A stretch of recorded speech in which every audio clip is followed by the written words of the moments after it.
When it comes to getting the vaccine, the wait for some may seem endless. And that's especially true for anyone struggling with mental health issues like depression or anxiety. In tonight's Know Your Mind segment, we take a closer look at the push by some in the mental health community to move up the vaccination timeline for people with a diagnosed mental illness. We've seen the lines. You want to get back and see the country get back to normalcy. This is a stressful and unnerving time. Especially stressful, mental health advocates say, for anyone dealing with a serious mental illness like depression, anxiety, substance use, and more. I feel like people with mental health conditions and other behavioral health conditions and substance use disorder, they were left out of the vaccine conversation. Freelance journalist Shaylin Kilroy of Philadelphia knows firsthand the challenges depression can pose, especially acute years ago as a student at Temple University. Behind the smile was a young woman who at times had thoughts of ending her life. My concern is for people who are suffering due to their mental health condition or their substance use disorder is that not being vaccinated and the fear of COVID-19 is going to keep them from getting help.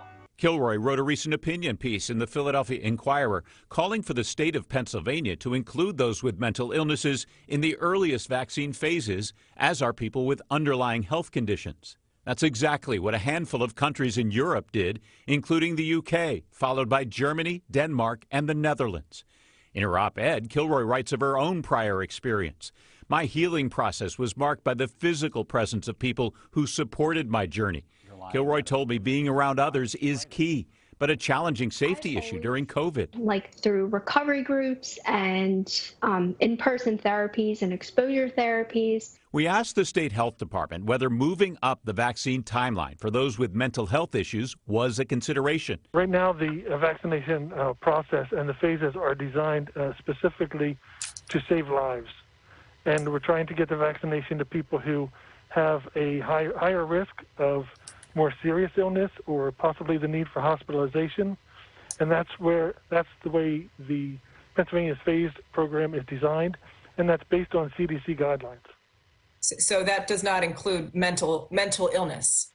It does not. But psychologist Tamar Chansky agrees relying solely on virtual therapy right now isn't effective for everyone. For many people, the online therapy and being isolated is not giving them the support that they need, and we need to make sure that everybody gets through as much as possible. That's what we need to prioritize. When it comes down to it, if we're not prioritizing people with mental health conditions and substance use disorder in our vaccine rollout, then we have to address what's going to happen when this pandemic ends, because we're going to see a pandemic of unaddressed mental health issues.